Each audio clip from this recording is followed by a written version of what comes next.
Hi!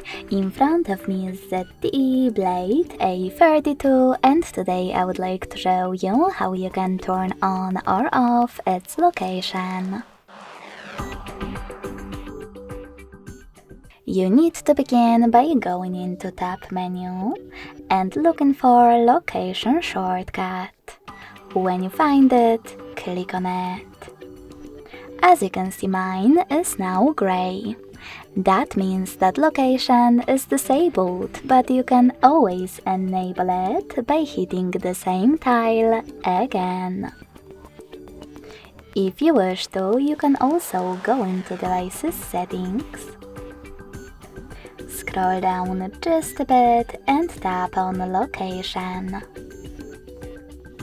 Then use this switcher next to Use Location to manage it.